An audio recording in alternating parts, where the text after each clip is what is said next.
Bismillahirrahmanirrahim. Assalamualaikum warahmatullahi wabarakatuh. Bertemu lagi dengan saya, Ibu Muflihayati, dalam mata kuliah Dasar-Dasar Perlindungan Tanaman. Mari kita awali pertemuan kita dengan berdoa. Semoga kegiatan kita ini bermanfaat dan bernilai ibadah di hadapan Allah Subhanahu wa Ta'ala. Amin ya Rabbal Alamin. Anak-anakku semua, pada pertemuan sebelumnya kita sudah mempelajari tentang definisi penyakit tanaman dan penggolongan penyakit serta gejala serangannya. Kali ini kita akan membahas mengenai mekanisme terjadinya penyakit tanaman. Sama halnya dengan penyakit pada manusia dan hewan, untuk terjadinya penyakit pada tanaman harus terjadi kontak antara patogen dengan inang. Kontaknya patogen dengan inang belum menjamin terjadinya penyakit bila faktor ketiga, yaitu faktor lingkungan, tidak mendukung berkembangnya penyakit. Dengan demikian, untuk terjadinya penyakit tanaman membutuhkan 3 komponen utama, yaitu 1. Inang, yang kedua patogen, dan yang ketiga faktor lingkungan. Ketiga komponen tersebut dikenal dengan istilah disease triangle atau segitiga penyakit. Kita lanjutkan pada konsep timbulnya gangguan. Yang pertama yang kita kenal dengan disease triangle, yang mana komponennya terdiri atas 3 faktor. Faktor yang pertama yaitu inang. Inang yang dimaksud di sini adalah inang yang rentan atau inang yang lemah. Kemudian kita masuk pada faktor kedua yaitu patogen. Patogen bisa menimbulkan penyakit bila patogen tersebut berada pada kondisi virulen. Dan yang ketiga yaitu faktor lingkungan. Faktor lingkungan yang diharapkan di sini untuk terjadinya penyakit tentu saja faktor lingkungan yang menguntungkan bagi perkembangan penyakit. Di samping segitiga penyakit, kita juga mengenal segi 4 penyakit. Segi 4 penyakit ini biasanya erat kaitannya dengan epidemi, di mana faktor keempat adalah waktu. Dalam hal ini, gangguan pada tanaman itu bersifat dinamis dari waktu ke waktu. Kemudian kita juga mengenal 5 penyakit, yang mana di samping 3 faktor utama dari konsep timbulnya gangguan itu ditambah dengan dimensi yang keempat yaitu waktu, maka manusia sebagai subjek yang merekayasa inang, patogen dan lingkungan juga mampu mempengaruhi terjadinya epidemi penyakit. Sekarang mari kita bahas mengenai disease cycle atau daur penyakit. Dalam hal ini kita akan membahas mengenai proses terjadinya penyakit mulai dari kontaknya patogen dengan inang sampai terjadinya penyakit, menunjukkan gejala dan menyebarnya penyakit dari satu tanaman ke tanaman lain. Dalam disease cycle kita mengenal 2 fase. Yang pertama dikenal dengan nama fase aktif. Pada fase aktif ini terdiri dari 6 tahap. Yang pertama adalah inokulasi, yang kedua penetrasi, yang ketiga infeksi, 4 invasi, 5 pertumbuhan dan reproduksi atau kolonisasi, dan yang keenam pemencaran atau diseminasi. Selanjutnya pada fase pasif, yaitu fase bertahan hingga kondisi lingkungan sesuai kembali untuk melangsungkan proses patogenesis. Mari kita lihat fase aktif tahap demi tahap. Yang pertama yaitu inokulasi.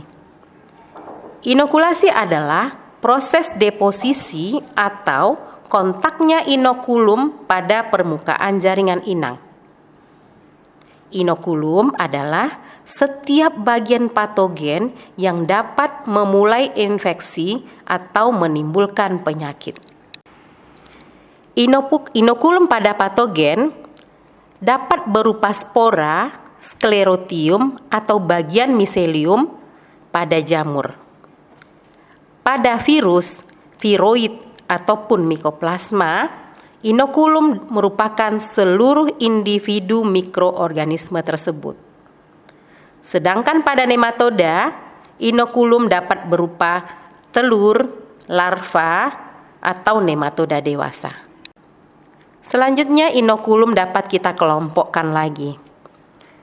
Berdasarkan jenisnya, kita mengenal istilah inokulum primer dan inokulum sekunder. Berdasarkan sumbernya, inokulum itu bisa berasal dari sisa tumbuhan di dalam tanah, bahan perbanyakan tanaman, atau gulma atau inang penggilir. Kemudian berdasarkan cara sampainya, inokulum tersebut dapat terbawa secara pasif bersama air, angin, atau serangga.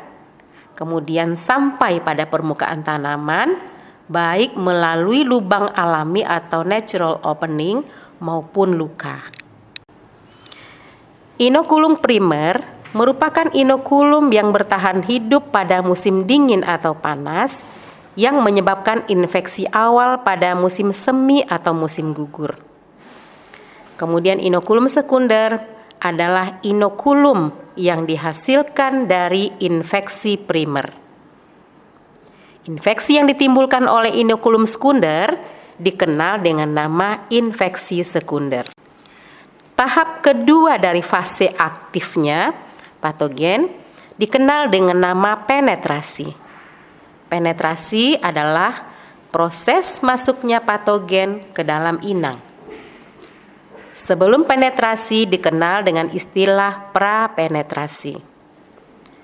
Pada jamur, prapenetrasi tahapannya adalah berkecambah, kemudian membentuk apresorium yang gunanya adalah untuk melekatkan diri dengan kuat pada permukaan inang.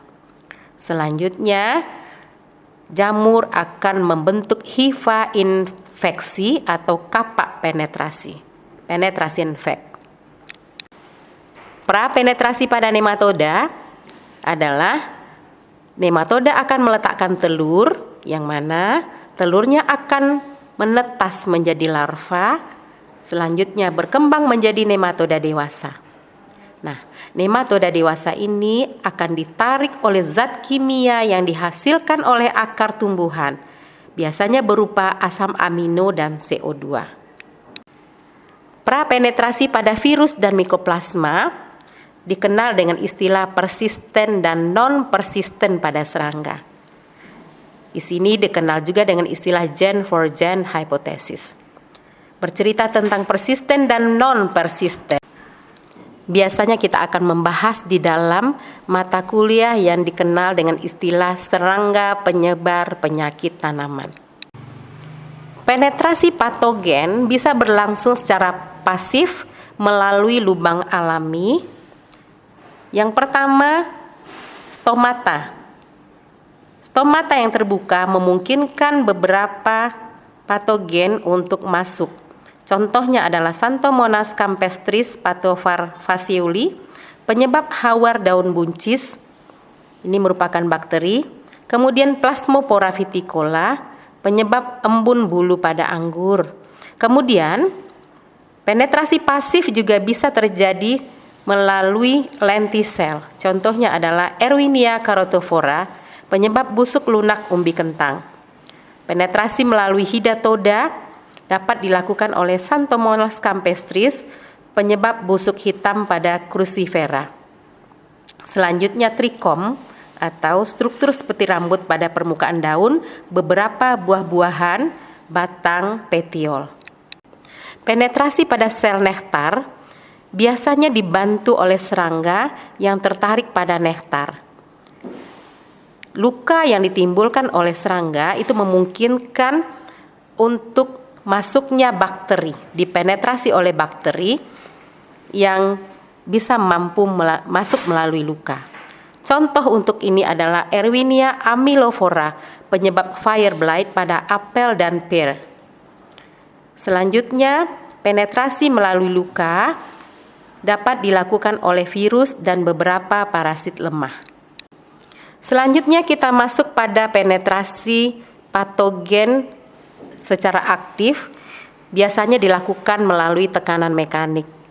Ini biasanya terjadi pada sebagian jamur, nematoda, dan tumbuhan tingkat tinggi parasit. Tahapan selanjutnya adalah infeksi. Infeksi adalah tahap patogen yang sudah menetap dalam jaringan inang, kemudian mendapat zat makanan dari inangnya. Infeksi yang berhasil ditandai dengan munculnya gejala. Interval waktu antara inokulasi dengan munculnya gejala penyakit dikenal dengan istilah periode inkubasi. Selanjutnya masuk pada tahapan invasi atau penyerangan. Penyerangan dilakukan oleh patogen pada jamur dengan cara menghasilkan miselium intraseluler, yaitu miselium yang tumbuh menembus sel, atau miselium interseluler yang tumbuh di antara sel. Bakteri bisa tumbuh melalui interseluler, selanjutnya secara intraseluler. Sementara virus berpindah dari sel ke sel secara intraseluler. Tahapan kelima dikenal dengan pertumbuhan dan reproduksi atau kolonisasi. Dalam hal ini, patogen tumbuh dan bereproduksi terus sampai tanaman mati. Bila tanaman atau inang mati, maka patogen akan berusaha untuk mempertahankan kelangsungan hidupnya dengan cara mencari inang lain. Dalam hal ini, masuk pada tahap keenam, yaitu pemencaran atau dikenal dengan istilah diseminasi patogen. Diseminasi patogen atau pemencaran patogen bisa berlangsung dengan kekuatan sendiri. Contohnya nematoda, bakteri dan jamur yang mempunyai zoospora berpindah dalam jarak dekat. Diseminasi bisa dilakukan secara pasif dengan bantuan udara, contohnya pada beberapa spora jamur dan tumbuhan tingkat tinggi, atau air, jamur, bakteri, nematoda juga bisa terbawa oleh air dalam jarak dekat. Kemudian, serangga bisa memindahkan virus dan bakteri dalam jarak yang cukup jauh, atau hewan-hewan tertentu, dan tentu saja manusia merupakan agen yang dapat memindahkan, menyebarkan patogen dalam jarak yang sangat jauh. Nah, demikian kira-kira penjelasan saya mengenai mekanisme terjadinya penyakit tanaman. Terima kasih atas perhatian Anda semuanya. Billahi taufik wal hidayah. Wassalamualaikum warahmatullahi wabarakatuh.